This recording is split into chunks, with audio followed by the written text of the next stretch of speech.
ปุญญาปารมีธรรมพระมหาเถรานุเถระเจ้าคณะพระสังฆาธิการภิกขุสงฆ์สามเณรจุตนจุองค์อันไม่มีประเดชพระคุณหลวงปู่พระเทพโกศลที่ปรึกษาเจ้าคณะภาค7เจ้าอาวาสวัดศรีโสดาพระอารามหลวงตำบลสุเทพอำเภอเมืองจังหวัดเชียงใหม่ประเดชพระคุณหลวงป่อท่านเจ้าคุณพระเทพปริยัติเจ้าคณะจังหวัดเชียงใหม่เจ้าอาวาสวัดเจ็ดยอดพระอารามหลวงตำบลจ้างเผือกอำเภอเมืองจังหวัดเชียงใหม่ตลอดจนภิกขุสงฆ์สามเณรจุตนจุองค์โดยความเคารพขอเจริญสุขเจริญปอนปอออกไม่ออกศรัทธานาบุญพุทธศาสนิกชนติ่นจองห้องวัดจุหนุ่มเท่าใจยิงก็ขอน้อมต้อนรับทุกท่านเข้าสู่รายการมรดกธรรมกำเมืองต่างสถานีวิทยุกระจายเสียงวัดฝ่ายหินตำบลสุเทพอำเภอเมืองจังหวัดเชียงใหม่ สถานีวิทยุพระพุทธศาสนาวัดหนองกายตำบลสันปะยางอำเภอแม่แตงจังหวัดเชียงใหม่สถานีวิทยุบริการสาธารณะวิทยุ CM77 วิทยุอินเทอร์เน็ตล้านนา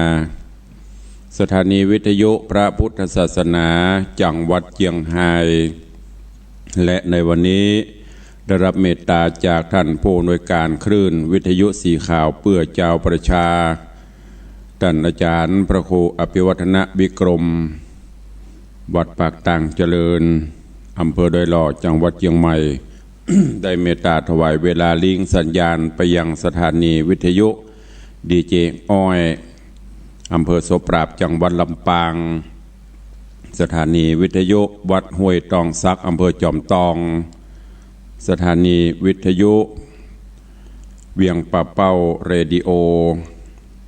สถานีวิทยุแดนดินถิ่นล้านนาอำเภอสันปะตองสถานีวิทยุมนเสียงธรรมอำเภอแม่แจ่มสถานีวิทยุชุมชน คนเมืองลี้จังหวัดลำพูนสถานีวิทยุชุมชนคนนาน้อยจังหวัดน่านสถานีวิทยุเสียงใสเรดิโออำเภอต้าวังผาจังหวัดน่าน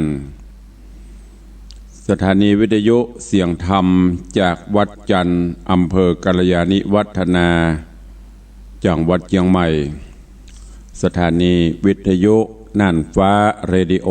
อำเภอเมืองจังหวัดเชียงใหม่และสถานีวิทยุวัดสีปันเงินอำเภอสันปะตองจังหวัดเชียงใหม่พร้อมกันนี้ก็มีสถานีวิทยุชุมชนแถมหลายๆสถานีที่ต่างท่านผู้อำนวยการสถานีได้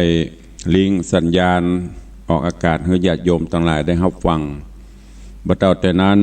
เจริญสุขเจริญปอนญาติโยมที่ได้ติดตามรับฟังกันอยู่ทางเฟซบุ๊กเฟซไลฟ์ทางเว็บไซต์ต่างๆอยู่ในเวลานี้รายการนี้ดำเนินโดยอาตมภาพพระครูวิสิทธิ์ศรีลาภรณ์เจ้าคณะตำบลป่าแดดเจ้าอาวาสวัดวังสิงห์คำตำบลป่าแดดอำเภอเมืองเชียงใหม่จังหวัดเชียงใหม่เป็นผู้ดำเนินรายการนำเสียงธรรมะแบบปืนบ้านล้านนามาเทศนาฮือญาติโยมทั้งหลายได้สดับรับฟังกันเป็นประจำกูเจ้าตั้งแต่เวลา6 โมงปลายถึง7 โมงโดยประมาณก็ปะกันวันนี้ก็เป็นวันพุธทางรายการก็จะได้ลิงก์สัญญาณคือกับญาติโยมทั้งหลายได้รับฟังกันหลายคลื่นความถี่ดังที่ได้แจ้งไปญาติโยมทั้งหลายก็สามารถติดตามรับฟังกันได้ตามบ่ว่าจะเป็นทางช่องทางของทาง Facebook ก็ดี ต่างสถานีวิทยุก็ดีก็ติดตามรับฟังก็ได้ก็อนุโมทนาขอบคุณกับท่านผู้อำนวยการทุกสถานีแถมครั้งหนึ่งเนอะที่ได้มอบถวายเวลาให้กับต่างรายการนำเสียงธรรมะสู่ศรัทธาญาติโยมบ่ว่าจะเป็นต่างน่านก็ดีต่างลำปางก็ดีต่างเจียงไฮ้ก็ตามตลอดจนต่างเจียงใหม่เฮาในคลื่นของวิทยุสีขาวเพื่อเจ้าประชาและคลื่นเพื่อการศึกษาพระพุทธศาสนาและวัฒนธรรมวันนี้เป็นวันพุธก็ตุลุงก็จะได้เอาธรรมเทศนาในเรื่องของอุทธราเต่าน้อยอ่องคำเทศนาฮือท่านทั้งหลายได้รับฟังต่อจากเมื่อวันเสาร์ที่ผ่านมาก็ได้เทศนาจบไปในตอนที่หนึ่งวันนี้ก็มาฟังกันต่อถ้ามีเวลาก็อาจจะจบถ้าบ่มีเวลาก็ต่อกันไปแฮมเรื่องราวของเต่าน้อยอ่องคำก็จะสรุปให้ฟังก่อนที่เราจะได้เทศต่อจากตอนที่แล้วในตอนที่หนึ่งก็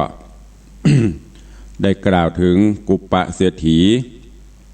ซึ่งกุปปะเศรษฐีนี้มีเมียอยู่2 คนเมียหลวงก็ชื่อว่าอุชุจิตราเมียน้อยชื่อว่ามิจฉาลีอยู่ด้วยกันก็จนกระทั่งมีลูกมีเต้าด้วยกันเกิดลูกออกมาก็คืออุทธราแต่ว่าเมียน้อยเมียหลวงอยู่ด้วยกันมีมาแต่ไทยแต่เดิมจนถึงปัจจุบันเนี้ยความที่ว่าจะสนิทสนมกลมเกลียวฮักกันแต่มีน้อยเต็มทีเนอะส่วนมากก็จะละหองละแหงแล้วก็โดยเฉพาะผู้เป็นสามีหรือว่าผัวส่วนมากก็จะปั่นใจไปต่างเมียน้อยนักกว่าเมียหลวงมันมีมาแต่ไทยแต่เดิมละจนกระทั่งถึงปัจจุบันอันนี้ก็เช่นเดียวกันกุปปะเศรษฐีก็จะมีใจฮักไปต่างมิจฉารีอันเป็นเมียน้อยซึ่งมักจะใส่ใครใส่ความและก็ในเรื่องเมียน้อยคือมิจฉารีนี้ก็เป็นแม่หญิงถ้าเป็นภาษาบ้านเฮาภาษานี้เฮาเปิ้นฮ้องว่าเป็นคนที่เป็นพรหมเป็นพายเป็นพรหมเป็นพายชอบกิน มันอย่างที่ดิบแดง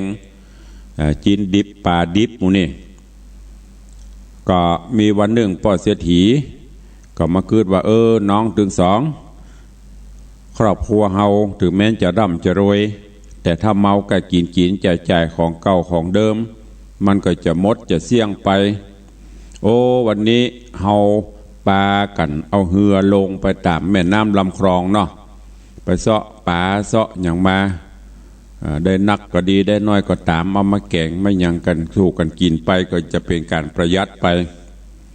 อันนี้ญาติโยมทั้งหลายถือแม้เปิ้นจะเป็นเศรษฐีนะถ้าเรามองในแหมแย่นึงก็คือประหยัดมัธยัติเปิ้นถึงร่ำถึงรวย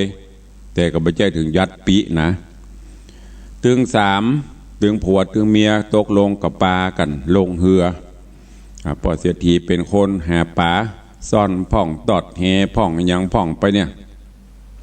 แล้วก็ฮืออุชุติตรานั่งตั้งหัวเรือฮือมิจฉาลีนั่งตั้งใต้เศรษฐีอยู่ตั้งกลางพอได้ป่ามาก็เอาฮือตั้งอุชุจิตราใส่ข้องไว้พ่องฮือมิจฉาลีใส่ข้องไว้พ่องอุชุจิตราก็เก็บปลาใส่ไว้อย่างดีแต่มิจฉาลีนั่งตั้งหลังได้ป่ามาก็หวดเนี่ยได้ป่ามาก็ยัดใส่ปากเนี่ยจนค่ำมาเสียทีก็ว่าเฮาไทยจะปอได้อันป่าปอจะปอแกงปอกินแล้วกันเนาะปิกกันได้ละเอาละมิจฉาลีได้ยินคำนี้สะดุ้งยั่วเอากระเดียวถ้าปอเสียทีถามหรือว่ามาส่องพอคล้องเอาเป่าโคกโลกจะเงี้ยจะได้ก็เลยขอปอเสียทีว่าขอเปลี่ยนที่นั่งกันบ่นั่งนี่ก็ยังมาแกนเหรอเสียทีก็ด้วยความฮักเป็นพื้นเดิมอยู่ละ เอาตัวใจก็เลยฮื้ออุชุจิตรามานั่งทางหลังเอามิจฉาลีไปนั่งทางหน้าปรากฏว่าอุชุจิตราซ้ำมาลืมข้องไว้เหรอข้องที่มีป่านักนะฟังกลัวผัวโคตรกลัวผัวเกียดฟังมานั่งทางหลังมิจฉาลีกับมานั่งทางหน้าได้โอกาสซับเปลี่ยนข้องทันทีเอาข้องตัวไปคือเปิ้นเอาของเปิ้นเป็นของตัวอุชุจิตาก็ได้ข้องเป่ามิจฉาลีก็ได้ข้องของอุชุจิตาที่มีป่าสลับกันไปจนกระทั่ง ใกล้จะถึงบ้านล่ะเศรษฐีก็น้องเหยลองพอโลป่าได้นักก็จะกุ้มแก่งส้มกากุ้มเนี่ยกินอย่างพ่องมาเปิดข้องพอของอุชุจิตราเป่าโคกโลกพ่อของมิจฉาลีมีป่าอยู่เอาแล้วกำนี่ได้ทีมิจฉาลีก็เลยใส่ความมันเป็นผีพายผีกะเนี่ยไอ้พอตะกี้น้องหันอยู่มันได้พอไอ้เอาป่าเยื่นหื้อมันไอ้หันหน้าประเภทมันอยู่ตั้งปุ้มกับบิดป่าใส่ในปากมด เสียทีแทนที่จะก้อยๆพินิจพิจารณาแต่จ้าบ่แต่จ้าโดยความหักเมียน้อยเป็นเดิมพันแล้วก็ด้วยความโหดโทสะเข้าครอบงำจิตใจบ่คิดบ่พิจารณาละด่าหัวเมียหลวงแบบดามปอโคดสุดตีเอาไม้ไฟเฮือนบุบหัวเปิ่นหมอกสลืมสลือเนี่ยยวะลงน้ำกระลวดตายถึงสองแทนที่จะตกอกตกใจซ้ำบัดใหญ่ดีก็ไฟเหือปิกบ้าน มาถึงตาบ้าน อุทลาอันเป็นลูกของอุชุจิตราสั่งหอนใจเป็นห่วงแม่บัดตัวป่อบลังมีอย่างกะก็เลยมาท่าอยู่ตาน้ำพอมาหันเหือเข้ามาเทียบตาน้ำก็บหันอุทลาบหันแม่คืออุชุจิตรามาตัวก็ถามแทนที่จะตอบแม่น้องแม่ลูกถ้าจะไปอันบดีซ้ำใส่อารมณ์นางมิจฉาลีซ้ำด่าของเพื่อนแหมแม่มึงพวกกะเปิ้นไปซอบปูซอบปลาไม่ได้สดลงเหือไปเอวหั่นเอวนี่ไปคบจู้สู้ผัวซอบผัวไม่แล้วบูใส่ของเพื่อนจะล่มบ่ใหญ่ดีแล้วก็ปากันขึ้นบ้านไปปล่อยให้อุทรานั่งให้หาแม่พอดีที่บ้านพ่อเศรษฐีมีหมาอยู่ตัวหนึ่งก็เป็นหมาที่หูบุญหูกุลนี่ด้วยเนี่ยถึงแม้จะเป็นสัตว์นะจะเป็นเดรัจฉานนะแต่ด้วยสัญชาตญาณมันหูบุญหูกุลหมาก็เลยมาหาอุทรามาบอกว่าอุทราเฮ้ยแม่น้องคงบ่มีละเข้าใจว่าจะได้ก็คงจะตายละแล้วก็ไปเกิดปุ่นเป็นเต่าปุ่นพอหูจะก็เสียอกเสียใจแต่ก็ดีใจว่าแม่คงไปเกิดเป็นเต่าเลยไปนั่งเฝ้าพอดีก็อุชุจิตราหูด้วยสัญชาตญาณของความเป็นแม่เป็นลูกก็มาว่าแบกวายเล่นให้ลูกได้พอได้กอยจนกระทั่งเรื่องราวอันนี้ก็ไปถึงหูของมิจฉาลีแหมเอาละนางก็ตึงมีความแค้นมีความโหดมีความริษยาอยู่ในตัวก็หาเรื่องหาเล่าไปบอกพ่อเศรษฐีวันนี้บ่ค่อยสบายเฮ้ยเป็นหั่นเป็นนี่บ่ม่วนสักดีใครอยากกินอันยังหุผีเบาโดยเฉพาะแล้วใครอยากกินอันแกงเต่านะแกงอ่อมเต่าแล้วก็เต่าด้วยถ้าเป็นเต่าอ่องคำมันอันอื่นก็บล้ำลบแล้วเสียทีก็ตัวใจสั่งหมู่บริวารพวกพ้องไปเสาะเงียบเต่าอ่องคำมาคือกับเสาะจะได้ก่อมไปได้อุทลาหูว่าเพิ่นจะเงียคือแม่อุทลาก็ไปอยู่ใกล้โดยความบินดูสงสารอุชุติตาในร่างเต่าก็ไหว้มาหาอุทลาจากนั้นก็หูว่าอันยังจะเกิดขึ้นกับตัวเลยอบรมพร่ำสอนลูกว่าลูกเฮ้ยเมื่อก่อนแม่อยู่กับลูกปกป้องคุ้มไข่ลูกได้แต่ว่าเดี๋ยวนี้แม่ไม่ได้อยู่กับลูกกับเต้าแล้วมีแม่น้าแล้วก็มีป่อที่รังเกียจเดียดฉันเขาเนอะข ขอให้ลูกตั้งอกตั้งใจอยู่ในศีลกินในธรรมจะไปมีความโกรธความเกลียดอย่างกับไผ่เนอถึงแม้นเปิ่นจะดุจะด่าจะว่าจะได้ก็ขอให้ลูกอดทนเอากลัวเปิ่นจะบุบลูกกลัวเปิ่นจะทำลายอย่างลูกเนอนี่แหละความเป็นห่วงของแม่ถึงแม้นจะอยู่คนละโลกละคนละปนเฮาว่าคนละโลกคนละอย่างอันหนึ่งไปเป็นเดรัจฉานเป็นสัตว์ไปละอันหนึ่งเป็นคนก็ยังห่วงหาอาทรอยู่สุดได้มาไผ่ยับมาได้เลยแหงเบิ้ลก็สั่งลูกก็คืออุทลาเนี่ยยับเอาแม่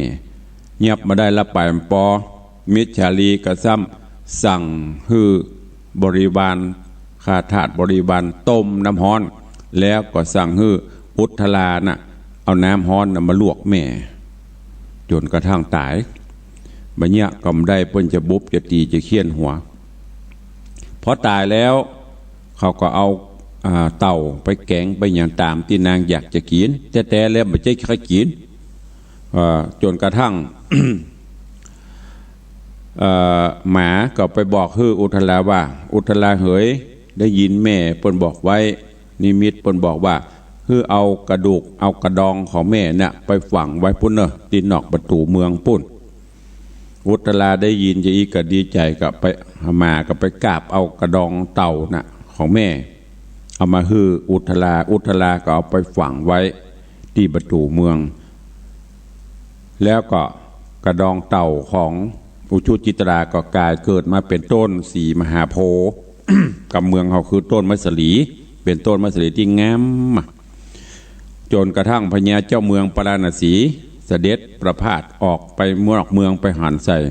ก็มีใจใครได้ใครเอาไปปลูกไว้ในบ้านในเมืองฮือเสนาหมาดคุดจะได้ก็คุดมาได้สมัยนั้นมันยังมีแมคโครด้วยหรอมันมีรถเครนด้วยหรอคุดตึกน้อยตึกใหญ่เป็นร้อยคุดจะได้กระตึ้มได้พญาเจ้าเมืองก็เลยบอกโอ้ไผ่ผู้ใดหนอถ้ามีบุญญาวาสนาส่งสามารถมาเคลื่อนย้ายย้ายต้นสีมหาโพธิ์หรือว่าต้นไม้สลีเนี่ยออกไปได้ไปไว้ในบ้านในเมืองจะมีรางวัลฮือพอดีตอนนั้นอุทลาก็มาเปิดดีจะมาไหว้แม่นั่นนะแม่ก็ฮู้ว่าบุญลูกมาถึงละใครให้ลูกได้ปนจากวิบากกรรมก็เลยโหดย่อต้นไม้จากต้นพุ่มใหญ่พุ่มหลวงย่อหน่อยเดียวไปอยู่บนฝ่ามือของอุทลาพญาเจ้าเมืองหันก็ดีอกดีใจแล้วก็ฮู้ว่าโอ้นางพวกนี้ไม่ใช่สน้อยโลกก็เลยเอานางเข้าไปในบ้านในเมืองตัวพอเรื่องราวเหล่านี้ฮู้ถึงเศรษฐีอุปเศรษฐีกับมิจฉาลีก็เกิดความอิจฉาตาฮ้อนว่าโอ้สุดท้ายนางนี่จะได้เป็นดีมีดักไปรู้เนี่ย จะเงี้ยจะได้ก็หาเรื่องหาราวที่จะกันแกล้งต่อไปตอนที่แล้วมาถึงตัดที่นี่เวลาหมดจบลงวันนี้ฟังกันต่อว่าอย่างจะเกิดขึ้นกับอุทลาเรื่องราวของเต่าน้อยอองคำจะเป็นจะใดเชิญญาติโยมทั้งหลายติดตามรับฟังในตอนต่อไปณโอกาสบัดนี้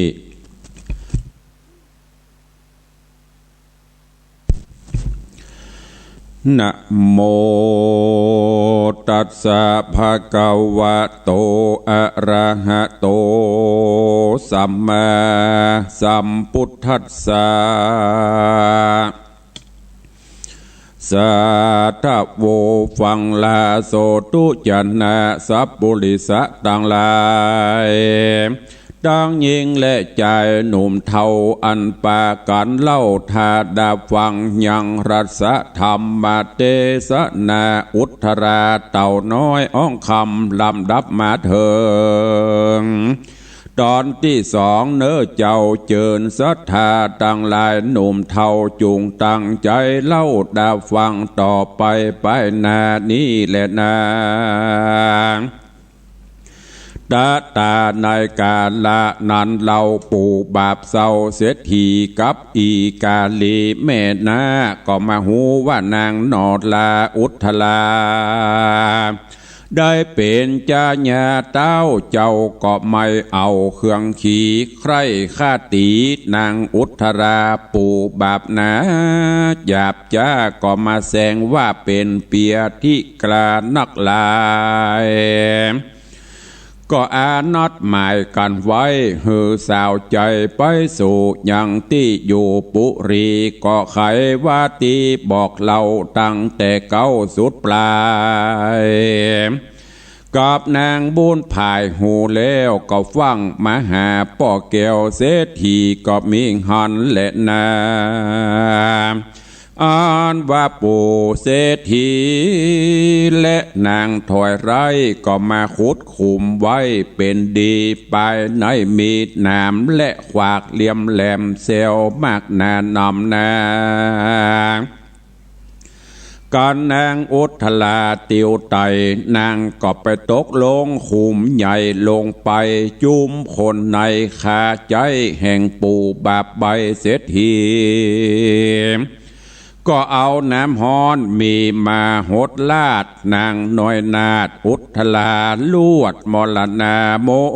ยมางตีในขุมกวางตังเตียวก็มีหันและนา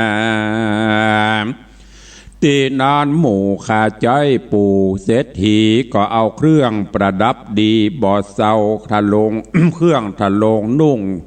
ของนางหนอดเนาอุทธลาเอาไปเฮอนางสาบานหนอดลาลูกแม่นามิจฉาลีกันนางประดับดีเมียนแล้วก็ปานางเกี่ยวไปสู่ยังที่อยู่เวียงใจแล้วจะไขโอกาสซึ่งเต่าราชปาราณสีอันว่าเต้าปุรียอดซอยหักหูที่ถอยจุอันจริงไข่ปานโอกาสหือเป็จจะคาดใจหานกระทำการบอจ้าเอานางไปฆ่าบัดเดียวเพชรจะขาดเร็วไววาดฆ่าแล้วก็ปาดจีนนางเอามาแปลงเป็นจีนสมไปตันล่มสันดาก็เฮือเศษนาในหนุ่มเทาเอาไปเฮือปู่บาปเศร้าเศรษฐีก็มีหันและนาก้อนเถิงยามคาบเข้าปู่บาปเศร้าเศรษฐีก็จักกินอย่ากินส้มอันสุกบ่ลมก็ไปหันใส่อย่างนิ้วมือบ่ใหญ่หมอกปานกลางหากเป็นนิ้วมือนางลูกเต่าหน้าสองบาปเศร้าจังไรทุกโศกใจเอาไม้เยี่ยร้องไห้ด่าจักตายย้อนกิเลสไหลจองห้อยตานหา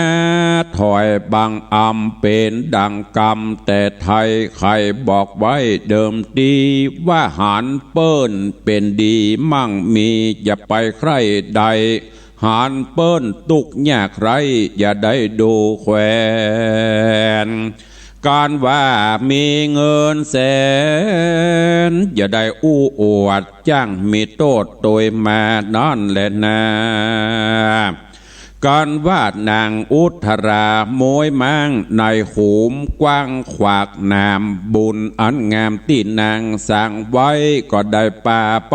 เกิดเป็นหน่วยไม้มักปินคำนายโดงดำป่าเศร้าก็มีสองเท่าตุกเห็นใจ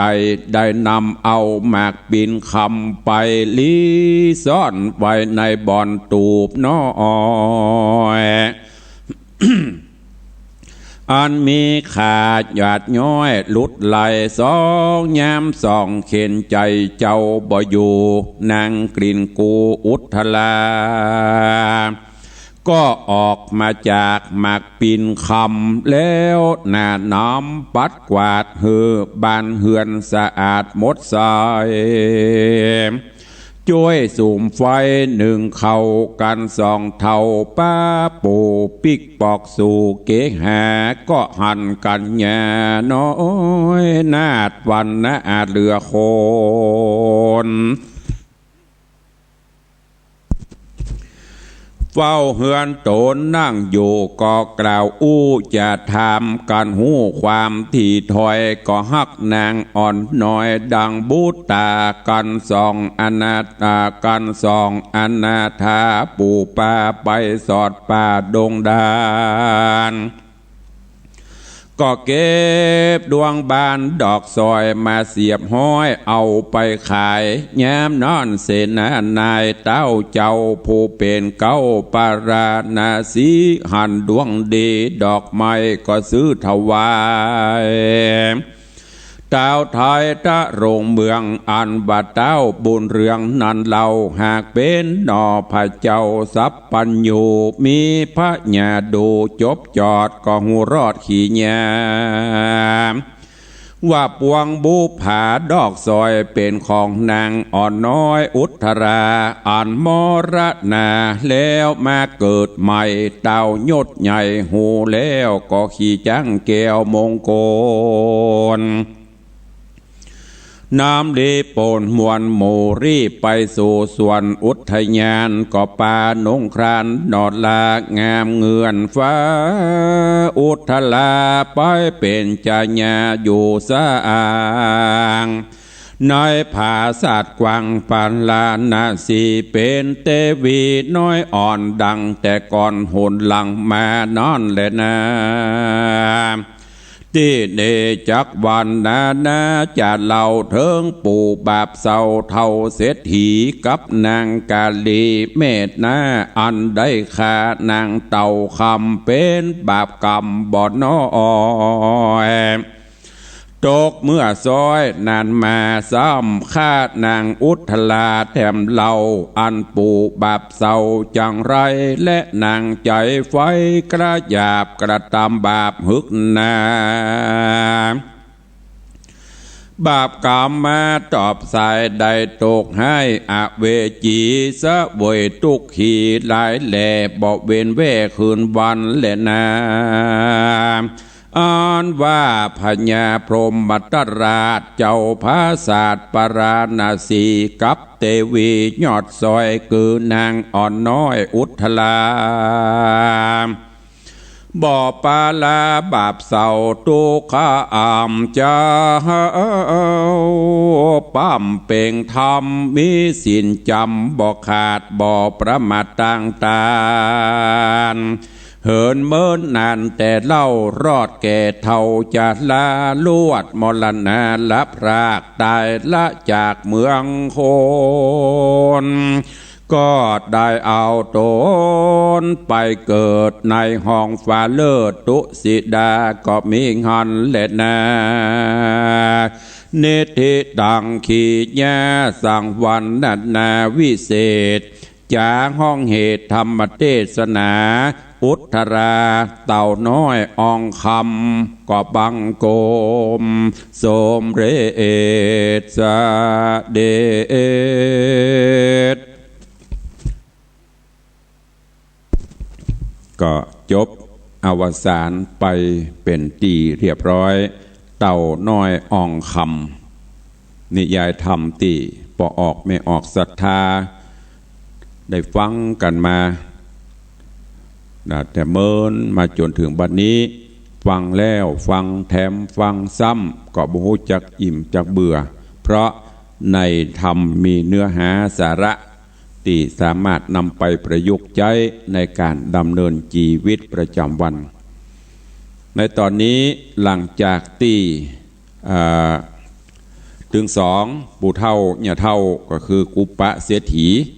กับมิจฉาลีหลังจากที่หูว่าลูกของอุชุจิตราคืออุทลาได้ไปเป็นลูกสาวไปเป็นมเหสีของพญาเจ้าเมืองก็เกิดความอิจฉาตาฮ้อนนักขึ้นกว่าเดิมก็เลยมาออกอุบาย ที่จะฆ่าอุทธราแห่มเลยใจคือบริวารข้าทาสเนี่ยไปบอกไปนำทูลอิตภาษาราชาศัพท์ว่าโอ้ป่อเศรษฐีบ่สบายเนอะเป็นนักเกจะไหวบ่ไหวบุญเนอะแล้วก็คือบริวารพวกพ้องขุดขุมแต่ก่อนพวกเขาวันหลุมขวากขุดหลุมเสร็จแล้วก็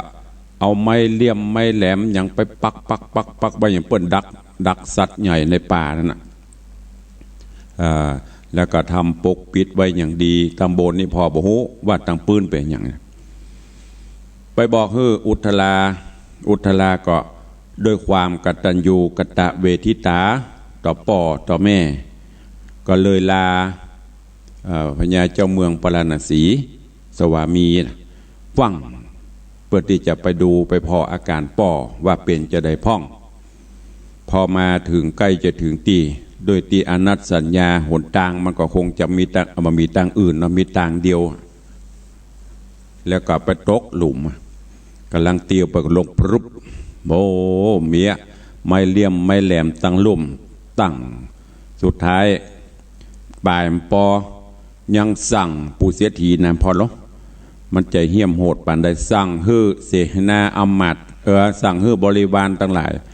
เอาน้ำมาพรโหดบนแหมเรียบร้อยตายและโดยความโลภก็สั่งบริวารพวกพ้องถอดชุดของอุทธรา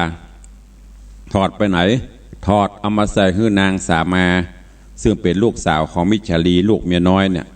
แต่งองค์ทรงเครื่องเนาะถ้ามันมีสัญญกรรมอย่างประเดี๋ยวนี้ท่านจะจับมาได้แต่นั้นมันสัญญกรรมมาได้เอาเครื่องมาใส่สามาแล้วก็หมู่บริวารผู้รับใจน่ะปาปิกหาว่าอุทธราปิกมาโอ้คนเฮาเนาะญาติโยมทั้งหลายมันจะไปง่าวจะได้เนาะอยู่ด้วยกันมามันก็ล่องจับพิรุษจับอย่างได้สักอย่างกะเอามานึกว่าอันพญาเจ้าเมืองเพิ่นจะง่าวไว้กะเปิ้นฮู้ว่าปู่เสียทีนี่เขาจะฆ่าเมียเปิ้นละฆ่าลูกตัวเก่าละพอฮู้ว่าเป็นอย่างอี้ก็เลยแผนซ้อนแผนนะสั่งเพชฌฆาต ไปเอานางนี้ไปฆ่าไปจัดการนะถ้าหากว่าเมียเปิ้นห้องไปอย่างก็ไม่รู้จักอภัยนะกูฆ่ามึงกับมึงฆ่ากูอำมาตย์ทั้งหลายก็จัดการฆ่าแล้วมันได้ฆ่าบ่ได้นะสั่งเอาลาบจินนะลาบหมอกเหลวพ่องเหลวลายเนี่ยแล้วเอาไปแป้งจินส้ม ล่มพ่องบล่มหลายมักพ่องมักหลายแล้วก็เอาจินส้มเนี่ยไปพระราชทานเสียถีคือกุปะเสียถีกับมิจฉาลีโอ้ปู่เสียถีก็ดีใจกันนะว่าโอ้อิล่ากูได้ดีละกำนี้พอดกพญาเจ้าเมืองพระราชทานของกินบ่ด้วยความหิวตัวจะกินจินส้มลำกับข้าวอุ่นๆเนาะเตไปเตกำลังจะกินค่อยไปค่อยมาปลดต้นนิ้วมือปลดจดขึ้นมาโอ้โหกินบะโลงแล้วรู้นี่ค่อยไปอันนี้มันนิ้วมืออีล่านี่หูได้ทันทีว่าบ่มีแล้วลูกสาวเรียบร้อยอันเนี้ยโยมทั้งหลายกรรมเวรตุกกับเปิ้นตุกนั้นถึงตัวไปสร้างกรรมสร้างเวรเนี่ยเกิดความโลภโมโทสันกรรมโบราณเปิ้นว่าหันเปิ้นมีจะไปใครได้หันเปิ้นขี้ไร้จะไปดูแควนจะไปซบประมาทเปิ้นบุญบารมีมันแข่งบ่ได้สร้างอันใดอันนั้นสร้างบุญไว้นักบุญนั้นก็จะมาตอบสนองเฮาสร้างบาปไว้หลายบาปนั้นก็มาสนองเหมือนกันมันไปที่ไหนสุดท้ายมาอุทธราหลังจากที่ตายตกขุมขวากหนามก็ไปเกิดเป็นบะปีนคำแล้วก็มีพ่อเฒ่าแม่เฒ่าก็ไปปบไปปะใส่ก็เอาบะปีนคำเอามาไว้ที่บ้านแล้วก็ ตึงสองนี่ก็ออกบ้านไปเสาะว่าหากินเข้าป่าหาหลวงหาฟื้นหาพักหาไม้อุทธราก็ออกจากบะปีนคำมาพิวกวาดบ้านจองของพ่อเฒ่าไม่เท่านี่ คือสะอาดสะอ้านเนี่ยกินเนี่ยว่าไว้รอ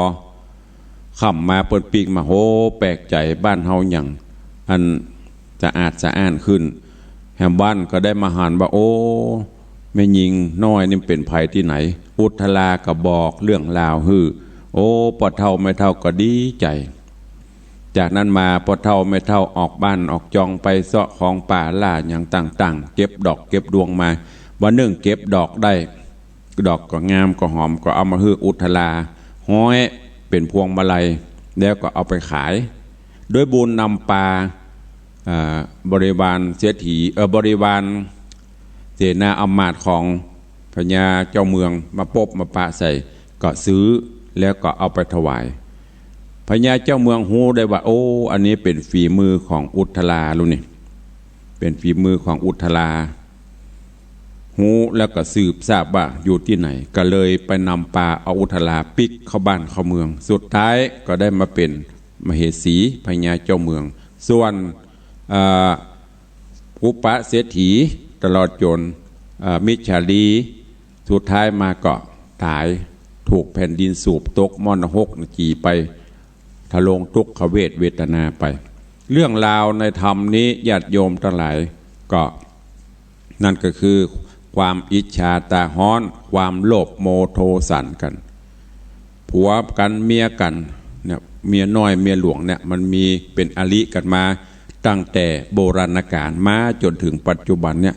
แล้วก็ผัวเจ้าเอ๋ยก็จะไปชอบตั้งเมียน้อยปะปะปะป่าปะป่าเปอะนั่นนะปาคะปาขานั่นนะชิบหายกับป่านั่นนะมาจนถึงการและปัจจุบันเนี่ยฉะนั้นญาติโยมทั้งหลาย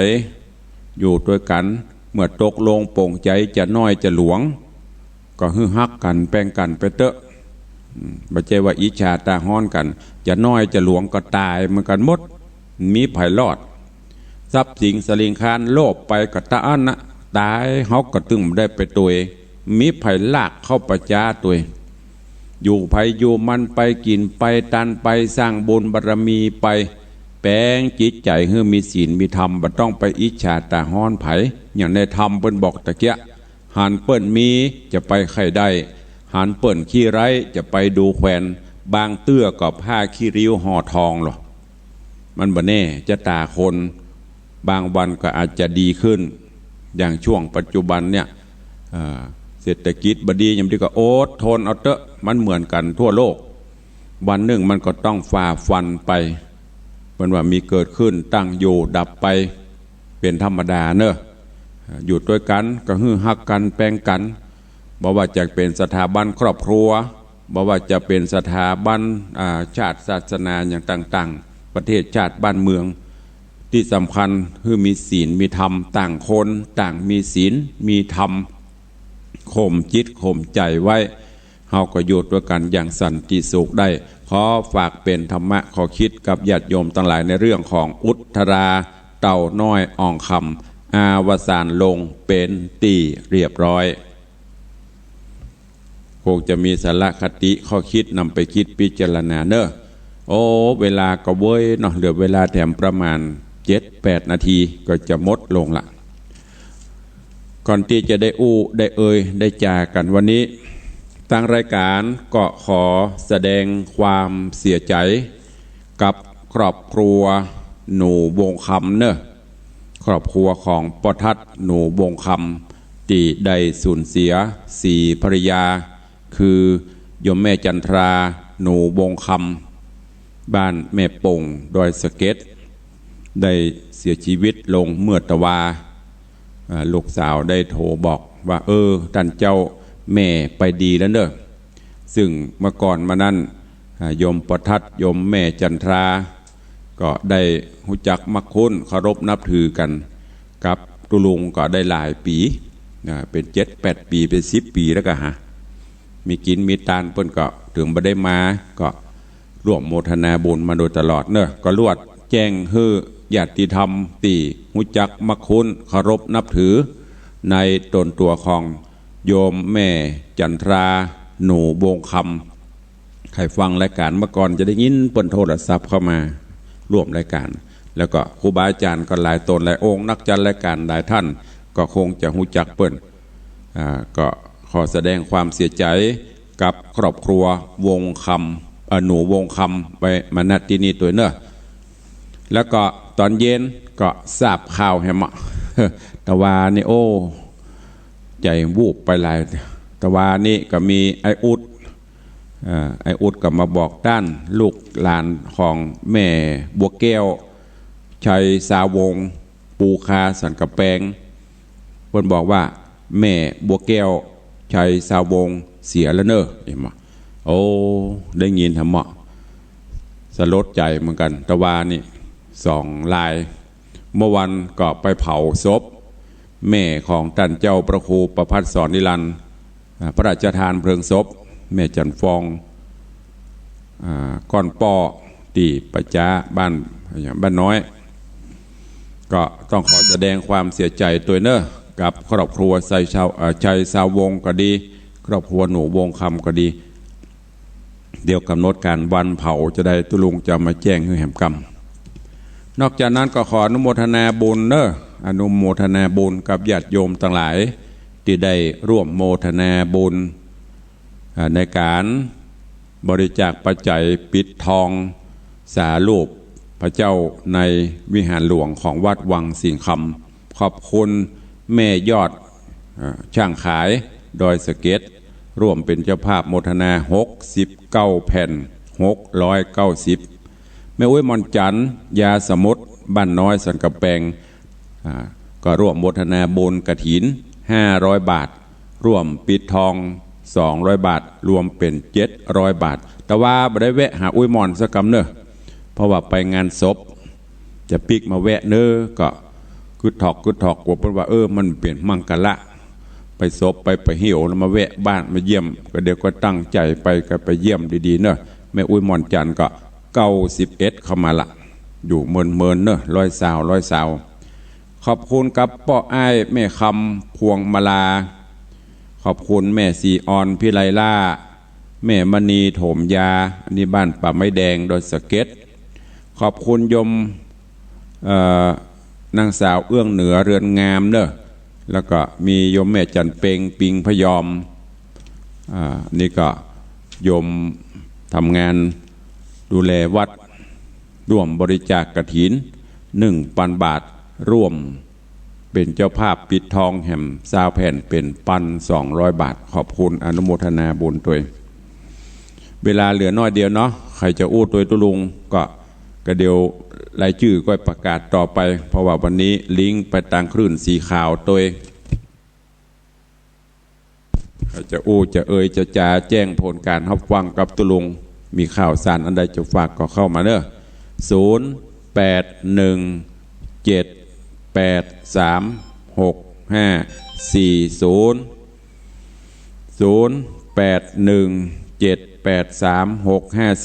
ไอเบียวนี่ตึงไว้ละเปิ่นแต่เนาะถ้าอยากกำโทรศัพท์แป๊บว่าจะได้สายแรกน้องเบียวตั้งใจครับตุลุงสาธุอนุโมทนาเนอะตั้งใจครับขอบคุณหลายๆมาละไอเบียวผู้พิการทางสายตาวันนี้เป็นสายแรกเอาคนตาดีตั้งหลายไม่ไหนมดเข้ามาเนอะเจริญปอนพ่อบุญธรรมกราบไหว้ครับท่านหลวงพ่อครับอนุโมทนาขอบคุณครับว่าใดวันนี้แม่เลื่อนเกี่ยวครับแม่กินทองนั่นรวมไปคนละชิดกันเนาะลูกสาวส่งมาในไลน์ได้ยังเรื่องว้ากว่าบ่ฮู้เด้อบ่ได้อ่านไลน์บ่มื้อนี้ก็งานบ่ได้ดูเป็นยังก็ได้แต่คืนนี้นะเดี๋ยวจะประกาศมาเจ้ามากับงานนักมานั่งพอไลน์เนี่ยบ่ได้อย่างละใจเย็นๆเดี๋ยวจะประกาศเด้อได้วันนี้กับวันเสาร์เนาะได้ถ้ามาแล้วมีปัญหาได้รับแล้วมีปัญหาแต่คือเพิ่นได้ยินเพิ่นจะมาเห็นอีกมันมาตะคืนยังไม่ได้อ่านไลน์แต่ว่ากับวันค่ำมันมีการงานนักเนาะขอบคุณหลายๆเดี๋ยวกับประกาศวันหน้าเด้อครับสาธุเจริญพรบ่บุญธรรมสายบุญจากดังเบี่ยงป่าเป้าแต่ว่าบนหอมมา2 ลายกะ พอดีไปได้อ่านไลน์เนอะขอสุมาตัวอันถ้าเวลามีก็เปิดพอแต่เวลามันมีไม่ได้อ่านไลน์อันอย่างก็เปิดประเดียวกันบางอย่างหุปีเบาวันนี้ก็มางานนี่ประชุมเมื่อคืนเบิร์ดก็ไปเตะอันอย่างเมื่อคืนว่าจะได้สแกงเจ้าว่าฟังตึงวันเนอะคือกำลังใจตู้ลุงสาธุอนุโมทนาเด้อเจ้าจากดอยสะแกงดอยสะเก็ดเจริญปอนสายต่อไปเลยสาธุลุงครับจากไหนจากตอนนั้นประเทศว่าในแดงอำเภอในเมื่อจากนั้นครับกลัวมันมีอันนี้เนาะเอาไว้เจือเหคนเนาะเอาไว้เจือเอาไว้เจือเหคนตัวมีคนเดี๋ยวทะนุถนอมไปหน่อยตั้งนานน่ะเอาแค่ได้ยินเสียงกันได้ยินเสียงกันติ้งวันติ้งนั้นเหรอสาธุขอบคุณหลายๆเด้อสาธุเจริญปอนขอบคุณเด้อ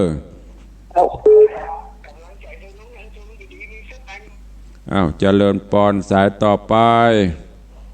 ไหว้สาเจ้าท่านพระครูจากที่ไหนแม่จันเรือนใสโอนเรียบร้อยแล้วเนอะเจ้า500 บาทนะสาธุอนุโมทนาเนอะเจ้าไหว้สาเจ้าสัจจินดีเจ้าสาธุแม่จันเรือนใสร่วมบุญกุศลมา500 บาทขออนุโมทนาเนอะตั้งนานเหลือกับป้นนานคนเดียวน่านฟ้าเรดิโอเวียงอย่างก็เนี่ย3-4 สถานีตั้งนาน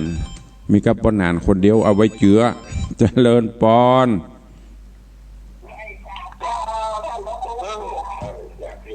อย่างล่ำเรือปิดวิทยุก่อนเนอะปิดวิทยุก่อนเนอะเสียงอันท่านขอปิดก่อนถ้ามันโลละฟังบอกหูเรื่องขอเมตตาลีวิทยุแล้วก็ฟังเสียงปดตกมีเป็นสาวคนอย่างหูโทรเข้ามาใหม่ถ้าเสียงรบกวนโลละตุลุงขออนุญาตปิดก่อนเนอะเพราะว่าแจ้งไปหลายเตื้อมันจะตุลุงสวกนะมันฟังบอกหูเสียเวลาถ้าจะโทรเมตตาลีวิทยุแล้วเอาหูมาแนบโทรศัพท์บอกตั้งหลายครั้งเตือนตั้งหลายหนโดยเฉพาะท่านเจ้าอภครัวพิวัตรก็บอกตั้งหลายเตื้อ ถ้ามันโละละแล้วมันฟังบ่ฮู้เรื่องเสียเวลาเจริญปอนไหว้สาเจ้าท่านพระครูเจ้าจากทางใดจ้ามันอะไรอย่างโละละบ้านลังกาเจ้าเมืองปะเก้าฟังทุกคืนทุกกายเจ้าเด้อสั่งทุกขนทุกองค์เจ้าสาธุเด้อท่านพระครูเจ้าวันที่เจ้าของท่านพระครูมากับเจ้าไปไหนมาตีวัด42 เมืองข้าพา42 เมืองเจ้าบ่ฮู้แต่เนอะแม่งานนักบ่เดี๋ยวลองดูก่อนถ้าว่างก็จะแวะเข้าไปเนอะเจ้าจะหอมไม่ได้หอมจะหอมเดี๋ยวถ้าว่างจะแวะไปใจค่อยไปแม่การปะโตมันอย่างหูปีเบาถ้าอย่างนี้จะเตรียมไปไหมเจ้าเนอะขอบคุณเนอะเจ้าถ้าอันนั้นพ่อครูยกมือเนอะมาหูจักขันพ่อครูกันเตือนนะมาไปหูจักกันจะได้แม่มาอยู่คนได้ยินก็เสียงเจ้าเดี๋ยวก็ปะกันเด้อสาธุไหว้สาเจ้าไหว้สาเจ้าสายสุดท้ายเนาะเวลาหมดละว่าจะได้ไหว้สาเจ้าเข้าใจเวลาหมดแล้วไม่ย่อยสันทรายเจ้าที่เป็นคนใกล้ติดเตียงเจ้าฟังถึงวันนะท่านพระครูสาธุปันหอมปันหายเนออยู่ดีมีสุขเนอสาธุกำลังใจเนอเจ้าเจริญปอนเอาละเนาะเวลาหมดเวลาวันนี้กำลังใจนักแต่เวลามันน้อยตัวลุงห่างเวลาว่าน้อยเอาละเนาะเวลาหมดแล้วเนอะบ่ได้ฮับบ่ได้ละเดี๋ยวจะไปกินเวลาเปิ้นใครตัวลุงก็เดี๋ยวมาหลังใหม่เนอะวันนี้เวลาหน้าใหม่มันหมดละลำประ1 นาทีแล้วท่านขอขอบคุณทุกเสียงทุกสายทุกท่านทุกคนเนอะอนุโมทนาขอบคุณตัวอยู่ดีมีสุขเหมือนกันจุตนจุองจุผู้จุโคนเนอจัตตาโลธรรมาวัตันติอายุวันโนสุขังปะลา